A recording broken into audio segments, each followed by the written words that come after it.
नमस्कार मित्रांनो, विन दोघातीलही तुटेना या मालिकेच्या आजच्या भागामध्ये अगदी मनपूर्वक मी तुमचं स्वागत करते।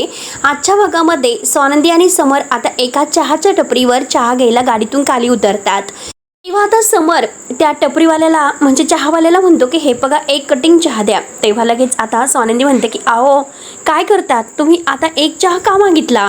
समर म्हणतो की हे बघा तुम्ही फक्त चहा पिणार आहात, मी असल्या टपरीवर चहा घेत नाही। त्यावरती स्वानंदी म्हणते स्वानंदी मॅडम चहा तुम्हाला घ्यायचा होता म्हणून तुम्ही मला येथे घेऊन आलात। स्वानंदी म्हणते की नाही हे बघा राजवाडे तर चहा पिण्याच्या मनस्थितीत सुद्धा नव्हते, तुम्ही म्हणालात म्हणून मी चहा घ्यायला गाडीच्या खाली उतरले। हे बघा नसेल तर प्यायचा, चला घरी जाऊयात म्हणून स्वानंदी घरी जायला निघते। समर म्हणतो की अहो नाही असं कसं, मी ना जास्त हट्टीपणा करायला लागलात। तेव्हा स्वानंदी म्हणते की अहो यात कसला हट्टीपणा, हे बघा तुम्हाला इथे चहा नाही प्यायचा ना, मग तुम्हाला मात्र घरी गेल्यानंतर मी तुम्हाला गरम गरम चहा मस्त बनवून देते, चला घरी। समर म्हणतो की नाही स्वानंदी मॅडम चला आता, तुम्हाला चहा प्यायचा आहे ना, म्हणून तो स्वानंदीचा हात धरतो। स्वानंदी विचारते की अहो कुठे, समर म्हणतो की चला तर खरं। स्वानंदी म्हणते की नाही जम्स आणि चला घरी जाऊयात। समर पुन्हा तिचा हात धरतो आणि म्हणतो की नाही आणि चला तुमच्यासाठी काही पण आणि कुठे पण, आणि आता चहा प्यायचा तर तो येथीलच प्यायचा, दोघं पण बरोबर। पण तो स्वानंदीचा हात तसाच धरून आता त्या टपरीवर येतो आणि चहावाल्या दादांना म्हणतो की दादा, आणि आता एक बोट स्वानंदीचं धरून पुढे करतो। तेव्हा स्वानंदी म्हणते की नाही 2 बोट, आणि लगेच 2 बोट करून मला 2 कटिंग द्या। तेव्हा आता तो दादा म्हणतो की साहेब माफ करा, टपरी बंद करतो कारण जायला खूप उशीर झालेला आहे। तेव्हा समर म्हणतो की अहो 2 कटिंग मागतो फक्त, द्या ना माझ्या बायकोला चहा घ्यायचा आहे। आता तो दादा म्हणतो की अहो तुमचं बरोबर आहे, पण आता माझी बायको सुद्धा घरी वाट बघते। तेव्हा आता समोर म्हणतो की तुमचं एकदम बरोबर आहे, मला तर तुमचं पटलं बुवा, कारण बायको जर घरी वाट बघत असेल तर नवऱ्याने घरी लवकरच पोहोचलं पाहिजे। मी सुद्धा तुमचा फार वेळ नाही घेणार, फक्त 5 मिनिटात चहा होऊ शकतो आणि हवं तर मी तुम्हाला मदत करतो। तेव्हा हे ऐकून तो दादा म्हणतो की अहो काय सर काय बोलतात तुम्ही। स्वानंदी म्हणते की राजवाडे अहो काय बोलतात तुम्ही, तुम्ही बरे आहात ना, तुम्ही मदत काय करताल, त्यांचं काम उलट वाढून ठेवता। बघा आपण घरी जाऊयात, एकतर तुम्हाला येत नाही काही आणि कशाला मात्र। तेव्हा आता समर म्हणतो की असं नाही, चहा प्यायचा ना तो इथेच प्यायचा, बघू तरी तुमचा कटिंग कसा लागतो, फक्त द्या ना 2 कटिंग। तेव्हा स्वानंदी आता समरकडे बघून हसते। त्यानंतर मात्र इकडे मलिका, सुष्मिता आणि आता हे अंशुमन एका रूम मध्ये असतात। तेव्हा आता मंदाचा कॉल सुष्मिताला येतो। तेव्हा लगेच सुष्मिता फोन उचलते आणि मम्मा असं म्हणते, तर मंदा म्हणते की अगं काय तुम्ही इतक्या लवकर कसे निघून गेलात बरं, थांबायचं ना थोडंसं। सुष्मिता म्हणते की अगं मम्मा बघ ना आम्ही कसं थांबायचं होतं, कोणी आम्हाला तिथे रिस्पेक्टच देत नव्हतं, सगळेजण ताई आणि जिजूलाच अटेन्शन देत होते, तू बघितलंस ना अंश किती चांगलं वागत होते, डॅडाला मात्र त्यांचं काहीच नाही, त्यामुळे मात्र आम्ही निघून आलो। तेव्हा मंदा म्हणते की अगं सोडून दे, तू कशाला बाबांच्या गोष्टी मनावर घेतेस, आता बघितलंस ना स्वतः चिडचिड करून घेतली आणि स्वतःची तब्येत बिघडून घेतली आणि गेले हॉस्पिटलमध्ये ऍडमिट होण्यासाठी, चल सोड तू त्यांचा विचार करू नकोस, मी आहे तुमच्या दोघांच्या बाजूने, त्यामुळे तू हे एवढंच लक्षात ठेव। हे बघ आता बाबांना घरी आणलेलं आहे, त्यामुळे तू सुद्धा आता चिडचिड करू नकोस। आता सुष्मिता विचारते की दादा ठीक आहेत ना, मंदा म्हणते की हो हो बरे आहेत। मंदा तिला परत म्हणते की हे बघ तू सुद्धा सगळं काही विसरून जा आणि संसारामध्ये लक्ष घाल, तेव्हा आता फोन ठेव। सुष्मिता म्हणते की बरं ठीक आहे आणि ती फोन ठेवते। फोन ठेवल्यानंतर आता मलिका विचारते की काय ग काय झालं, अगं तुझे डॅडा बरे आहेत ना। तेव्हा सुष्मिता म्हणते की हो बरे आहेत आता। तेव्हा आता मलिका तिला पुन्हा म्हणते की अगं सुष्मिता पण तू थांबायला हवं होतंस।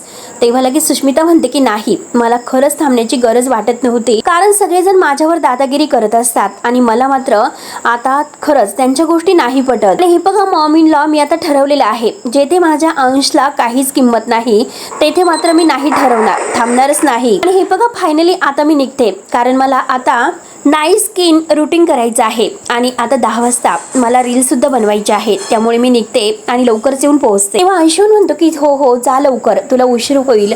मलिका म्हणते की हो हो सावकाश जा। तेव्हा आता मलिका अंशुमनकडे बघून हसते। त्यानंतर आता इकडे समर आणि स्वानंदी मस्त टपरीवर चहा घेत आहे, तर समर टपरीवाल्याला म्हणतो की हे बघा आता मात्र तुम्ही लवकर जर चहा दिला नाही आणि जर माझी बायको रुसली तर काय करायचं बरं। तो दादा म्हणतो की ठीक आहे पटकन बनवतो। तेव्हा मात्र आता तो तेथील माठातील पाणी घेतो। तेव्हा आता ते उघडं पाणी नको आणि समर त्याला म्हणतो की ते पाणी नको, अरे तुमच्याकडे ते पॅक बंद बाटलीतील पाणी असेल ना तर ते पाणी घ्या चहा बनवण्यासाठी। समर मात्र हसतो तर स्वानंदी पाहतच असते। त्यानंतर मात्र आता तो दादा बॉटल मधील पाणी घेतो। समर म्हणतो की हो हो तेच ते। तेवढ्यात आता तो चहा बनवत असतो।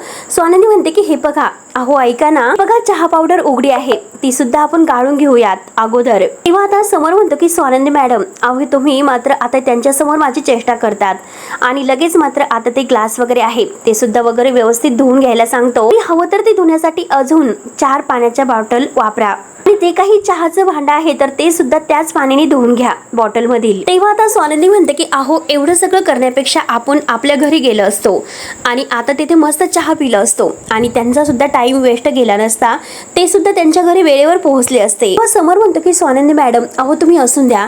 तेव्हा लगेच आता ते दादा म्हणतात की असून द्या. हे बघा अहो, बायको जर चिडली तर मात्र माणसाचा जास्त खर्च होतो आणि त्यापेक्षा हे तर ओके आहे की 2 कटिंग मध्ये काम ओके. तो समोरला विचारतो की साहेब यामध्ये साखर किती टाकू. समोर स्वानंदीला म्हणतो की ते साखर किती टाकायची हे विचारतात. त्यानंतर मात्र आता स्वानंदी म्हणते की 2 चमचा आणि एक असं अर्धा. तेव्हा तो विचारतो की साहेब आलं घालायचं आहे का. स्वानंदी म्हणते की हो चालेल, नक्की चालेल. मस्त आता चहा उकळून तो मात्र समर आणि स्वानंदीला 2 कटिंग देतो आणि घ्या म्हणतो. आणि आता तो दादा विचारतो की साहेब चहा उरलेला आहे. समर म्हणतो की हो तुम्ही घ्या, तो चहा तुम्ही घ्या. तेव्हा आता स्वानंदी समरला थँक्यू बोलते. तेव्हा समर म्हणतो की हे बघा स्वानंदी मॅडम, तुमच्यासाठी काही पण कधी पण आणि कुठे पण. आणि दोघं आता चहा घेत असतात तर तो चहावाला आहे तर जोर आणि आता फुर्र करत मस्त चहा पित असतो. तेव्हा समोर म्हणतो की कोणती चहा पिण्याची पद्धत आहे याची. तेव्हा आता स्वानंदी म्हणते की अहो कटिंग चहा पिण्याची हीच पद्धत असते. समोर म्हणतो की काय बोलतात स्वानंदी मॅडम तुम्ही. स्वानंदी म्हणते की हे बघा अहो ट्राय करून तर बघा, पटकन कोणी बघत नाही, पटकन ट्राय करा. समोर म्हणतो की काय बोलतात स्वानंदी मॅडम, असं कोणी चहा पितं का आणि तुम्ही मला सुद्धा प्यायला सांगतात. तेव्हा मात्र आता स्वानंदी म्हणते की अहो चहा बरोबर थोडीशी हवा सुद्धा आतमध्ये जाते बरोबर, आणि हे बघा पिऊन तर बघा मजा आली ना. तेव्हा आता समोर म्हणतो की स्वानंदी मॅडम अहो लोक मला हसतील. तेव्हा स्वानंदी म्हणते की बापरे किती लोक बसलेले आहेत बघा ना मागे. समोर म्हणतो की हे बघा स्वानंदी मॅडम, मला घाबरू नका आणि हे असले आवाज काढायला आपण कुठे लहान आहोत का, काय बोलतात तुम्ही. तेव्हा स्वानंदी म्हणते की तुम्ही लहानपणी काही केलं नाही म्हणून तुम्हाला मी आता करायला सांगते. तेव्हा आता समोर म्हणतो की हो खरं आहे, कारण छोट्या छोट्या गोष्टीतील आनंद आहे. आजपर्यंत मी कधी हे सर्व केलं नव्हतं पण आज तुमच्यामुळे करावं लागतं आणि तुमच्यामुळे माझं मात्र मला आता छोट्या छोट्या गोष्टीतील आनंद मिळायला लागलेला आहे आणि तुम्हाला मिळतो सुद्धा. त्या छोट्या छोट्या गोष्टी सुद्धा मला अनुभवायला मिळतात आणि तुम्ही सुद्धा. तेव्हा आता समर खुश होत चहा पित असतो तर स्वानंदी खुश होत त्याच्याकडे पाहत असते. तेव्हा आता समर फुरकोनी चहा पित असतो फुरके मारत. समोर आता स्वानंदी मुद्दा म्हणते की त्याची गंमत करते. अहो राजवाडे काय करतात तुम्ही, शी अहो कोणी जर बघितलं तर काय म्हणते लोक. समोर म्हणतो की असंच असतो कटिंग चहा पिण्यासाठी. दोघे एकमेकांबरोबर खूपच चहा घेत असताना एन्जॉय करतात. त्यानंतर इकडे मंदा आता गोळ्या देत असते बाबांना. अहो गोळ्या वगैरे घ्या. तर बाबा रागाने म्हणतात की तू कशाला गोळ्या वगैरे घेऊन आलीस, काय गरज होती. मंदा म्हणते की काय झालं मी आणल्या तर. तेव्हा बाबा म्हणतात की गरज नाही, माझे औषध आहे तर ते मी घेईल. मंदा म्हणते की हे बघा आता आणलेले आहे तर घ्या आणि तुमची काळजी वाटते म्हणून आणलेले आहे. तेव्हा लगेच आता बाबा हे रागाने म्हणतात की आता मला देत जाऊ नकोस कारण माझे औषध आहे तर ते मी घेत जाईल आणि पुन्हा पुन्हा मला हे सांगण्याचा प्रयत्न तू करू नकोस. मंदा म्हणते की तुमचा रागाचा किती दिवसावर चालणार आहे. तेव्हा बाबा म्हणतात की राग, अगं माणूस त्या माणसावर राग करतो त्याच्यावर म्हणजे रागवलं त्या माणसाला फरक पडतो, परंतु तू तर ह्या सगळ्याच्या पलीकडे गेलेली आहे. मंदा म्हणते की हो हो बोला आणि हे बघा मला तुमची काळजी वाटते म्हणून मात्र. तेव्हा आता बाबा म्हणतात की काळजी आणि तुला माझी काळजी करू नको, तुझी मात्र अशीच वागण्याची पद्धत राहिली तर मात्र मी लवकरच वर जाईल. तेव्हा आता मंदा म्हणते की जाऊन द्या आता मात्र. आणि रागाच्या भरात माणूस सगळं काही बोलत असतो त्यामुळे मात्र इतकं सर्व काही तनतन करण्याची काय गरज आहे. तेव्हा बाबा म्हणतात की रागाच्या भरात काही पण बोलायचं असतं का, बोलण्याला काही तारतम्य असतं की नाही. आणि हे बघा आता मात्र तुला माझ्याशी लग्न करण्याचा पश्चाताप होतो असं तुझं बोलणं आहे आणि पुढच्या जन्मामध्ये मात्र आता जे काही मला तुझ्याबरोबर लग्न करण्याचं जर काही असेल तर मी आता देवाला म्हणेन हे बाबा मला पुढचा जन्मच देऊ नको हिच्याशी लग्न जर करायचं असेल तर. आता मंदा आपले कान पकडते आणि चुकले असं म्हणते. किंतु हे बघा हे सर्व बोलण्यासाठी तुम्हीच मला शेवटी उत्तेजित केलं. तुम्ही काय म्हटलात की आणि मी पैशासाठी मात्र माझ्या मुलीला विकलं, असं कुठं बोलणं असतं का तुमचं, ही बोलण्याची पद्धत. पण तुम्ही स्वतःला त्रास करून घेऊ नका, बाकी काही असो. आणि हे बघा 2 जावयामध्ये मात्र डावा आणि उजवं असा भेदभाव नाही करायचा. आता बाबा म्हणतात की महाभारत वाचलं की पुन्हा एकदा वाचायला देऊ. कौरव आणि पांडव भाऊभाऊच होते पण त्यामध्ये किती फरक होता बरं. समर रावणची तुलना तू अंशू रावणशी करतेस का. समर रावणी मात्र आपल्या कुटुंबाला फार मोठ्या बदनामीपासून वाचवलं आणि अंशुमनने काय केलं, स्वतःची बदनामी वाचवण्यासाठी आपल्या कुटुंबाचा वापर करून घेतला आणि त्या दोघांची तुलना तू करतेस, त्यामुळे हा विषय मला परत नकोय आणि हे बघ हा विषय बंद असेल तू जा, एका परची येथून जा. बाबा आता मंदावर चिडून तिला शेवटी तिथून जायला सांगतात. तेव्हा आता मंदा वैतागून बाहेर जाते. त्यानंतर आता समर आणि सोनंदी आता घरी आलेले असतात आणि जे काही फुलांच्या पाकळ्या वगैरे आता रूम मध्ये सांडलेल्या आहेत तर समर त्या गोळा करत असतो. तेव्हा सोनंदी म्हणते की अहो राजवाडे, अहो कशाला हे करतात तुम्ही, असलं नाही करायचं. तेव्हा मात्र आता लगेच समर म्हणतो की नाही, बायकोने काम करायचं नाही. स्वानंदी म्हणते की नाही, तुम्ही कायम ताट मानेने उभं राहा. तेव्हा समर म्हणतो की नाही, मी ठरवलेलं आहे की यापुढे मात्र आता बायको पुढे कायम असं झुकून राहायचं आहे. तेव्हा आता स्वानंदी म्हणते की बायकोला परिस्थितीने जर झुकवलं असेल तर आता मात्र तेव्हा नवऱ्याने ताट मानेने उभं राहायला हवं, तिला सांभाळण्यासाठी तिच्या पाठीमागे. तेव्हा मात्र आता समर म्हणतो की हे बघा स्वानंदी मॅडम, मी कायम तुमच्या सोबत आहे, तुम्ही काही काळजी करू नका. तेव्हा आता स्वानंदी म्हणते की नको, तुम्ही हे करू नका, आपण कुणाला तरी बोलूया. समर म्हणतो की रात्री कशाला कोणाला बोलवायचं, आता मात्र आपण करूयात हे सर्व काही आहे, मी करतो. आणि आता मात्र समर म्हणतो की फेकून देतो. स्वानंदी म्हणते की नाही, फेकून नाही द्यायचं, हे बघा आपली आठवण म्हणून हे फुल मी जपून ठेवणार आहे आणि यातील जे काही पाकळ्या आहे तर ते आपल्या बागेमध्ये काही फुलांना आता जीवदान देण्यासाठी त्यांना खत म्हणून आता त्यांच्या कुंडीत टाकायचं आहे. तेव्हा आता स्वानंदी ते फुल अगदी आपल्या जवळ धरते आणि अगदी मस्त जपून ठेवते. आणि समर म्हणतो की हे बघा आपल्या दोघांना उद्या ऑफिसमध्ये जायचं, आता आपण लवकरात लवकर झोपूयात. स्वानंदी म्हणते की हो नक्की. ते दोघंही एकमेकांना अगदी खुश होत गुड नाईट करतात. समर सोप्यावर झोपायला येतो तर स्वानंदीकडेच लक्ष असतं. स्वानंदी आता बेडवर झोपायला येते. स्वानंदी विचारते की काय झालं, असं का बघतात. तेव्हा समर म्हणतो तुमच्याकडेच बघून द्या मला, म्हणजे मला छान झोप लागेल. तेव्हा स्वानंदी म्हणता सुद्धा शांत झोप हवी आहे, छान अशी. स्वानंदी झोपी जाते आणि समर तिच्याकडे पाहतच असतो. तिच्याकडे बघत बघत तो झोपी जातो. त्यानंतर आता सकाळ होते, स्वानंदीला जाग येते आणि स्वानंदी मात्र उठते तर समर सोप्यावर नसतो. स्वानंदी इकडे तिकडे बघते परंतु आता तो वॉशरूम मध्ये वगैरे कुठेही नसतो. तेव्हा स्वानंदी खाली हॉल मध्ये येते. तेवढ्यात मात्र आता स्वानंदी इकडे तिकडे बघत असते परंतु तिला आजीच्या रूम मधून मात्र आता टीव्हीचा आवाज येतो, काहीतरी मॅच वगैरे बघत असतात. तेव्हा मात्र आता स्वानंदी कान देऊन ऐकते आणि आता समर आणि आजी मात्र दोघेही आता बेड जवळ अगदी अंगावर घेऊन मस्त क्रिकेट पाहत असतात. आणि तेव्हा स्वानंदी दरवाजाकडून आत येते आणि दोघांनाही म्हणते की काय करतात तुम्ही दोघं.